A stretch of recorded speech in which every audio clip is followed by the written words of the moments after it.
Sean todos bienvenidos a una nueva palabra de consuelo, la cual se encuentra en Hebreos capítulo 11, versículo 32, donde nuestro autor sagrado dice: ¿Y qué más digo? Porque el tiempo me faltaría contando de Gedeón y de Barak, de Sansón, de Jefté, de David, así como de Samuel y de los profetas. El autor de la carta quisiera continuar discurriendo sobre los actos de la fe de los más prominentes personajes de la historia bíblica, pero el tiempo no le alcanzaría para ser tan prolijo, tan detallado. Además que el espacio en una carta o epístola no sería tan extenso como para ahondar más.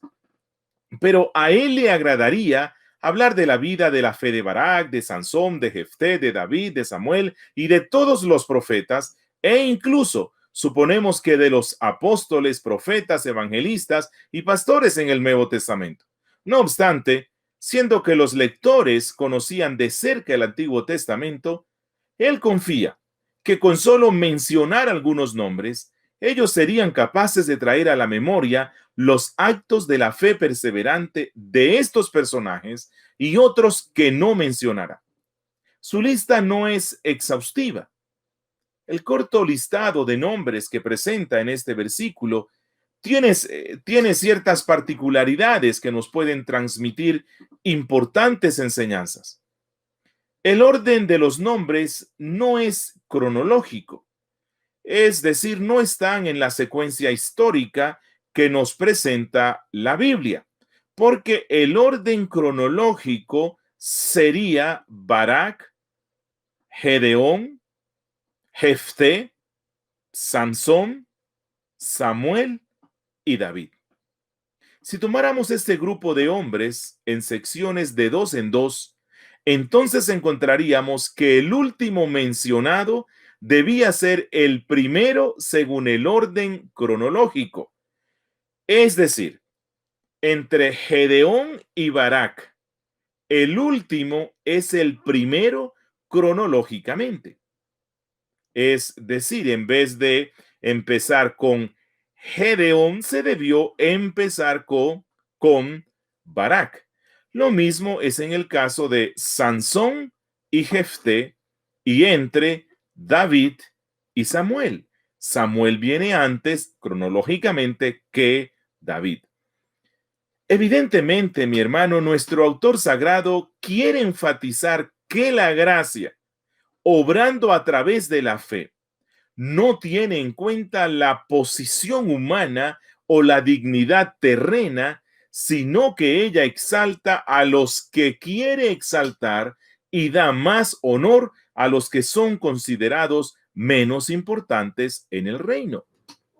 Es probable que nuestro autor siga el mismo orden que presentó Samuel en su discurso de despedida del pueblo de Israel, el cual está en primer libro de Samuel, capítulo 12, versículo 11, donde dice: entonces Jehová también envió a Jerobaal, que es Gedeón, a Barak, a Jefté y a Samuel, y os libró de mano de vuestros enemigos en derredor, y habitasteis seguros. Así que empecemos con Gedeón. Gedeón. La Biblia nos dice que 30,000 soldados del pueblo de Israel estaban acampando junto a la fuente de Arot con el fin de hacer guerra a los madianitas.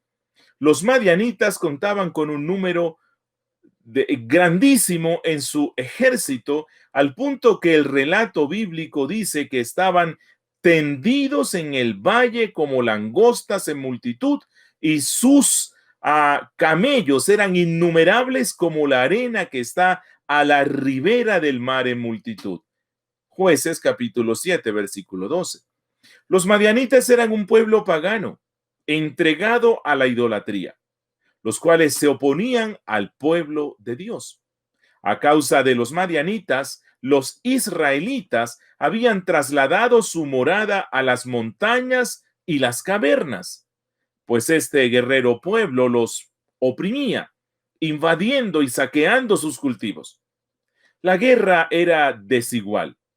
El poderío bélico de los madianitas se había fortalecido aún más con la ayuda de los amalecitas y los hijos del oriente.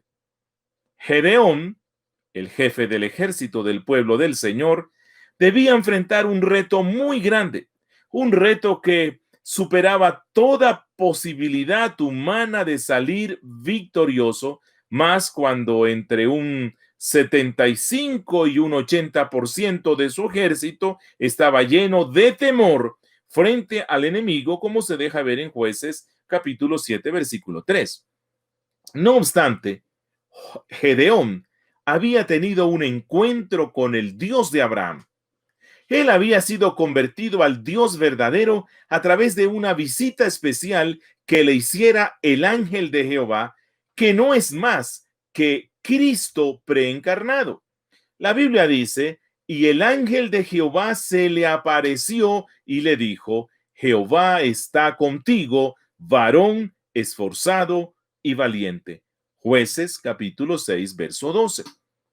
Gedeón aprovechó la ocasión de estar hablando directamente con Jehová y le reclamó por haber permitido que su pueblo cayera en manos de los enemigos, pero el Señor le dijo que él sería el instrumento para la liberación. La palabra de Dios dice esto, y mirándole Jehová le dijo, ve con esta tu fuerza y salvarás a Israel de la mano de los madianitas. ¿No te envío yo? Esto está en el verso 14. Pero siendo que Gedeón tenía temor y dudaba de sí mismo, a causa de ser el menor de la casa de su padre y de pertenecer a una familia muy pobre, Jueces 6:15, entonces el Señor le hace ver que cuando Él escoge a una persona para hacer una obra especial en su reino, Él lo capacita y no tiene en cuenta la posición o las fuerzas o la inteligencia de la persona, sino que la gracia es suficiente para dar inteligencia al más ignorante y fuerzas al más débil o valor al más cobarde. La palabra dice que Jehová le dijo, ciertamente yo estaré contigo y derrotarás a los madianitas como a un solo hombre. Verso 16. Para cumplir a cabalidad con la misión que el Señor encomienda, mi hermano, se requiere más que el valor y la audacia natural o carnal, pues la gloria de Dios debe brillar en el humilde creyente y el Dios de la gloria lo debe preparar para ser efectivo en su santo reino. Dios debe hacer primero su trabajo en el creyente antes de que el creyente pueda hacer el trabajo encomendado por Dios. Oremos. Padre nuestro, que estás en los cielos, te damos gracias por estos ejemplos de fe que la palabra nos da. Señor, nosotros también hemos sido pobres, débiles y hemos dudado mucho. Por eso te rogamos que hoy nos permitas ver tu gloria a través de tu palabra y que esta tu gloria nos transforme en hombres valientes, valerosos para tu reino, que conquistemos las conquistas de Jehová y que muchas almas sean alcanzadas. En Cristo Jesús. Amén.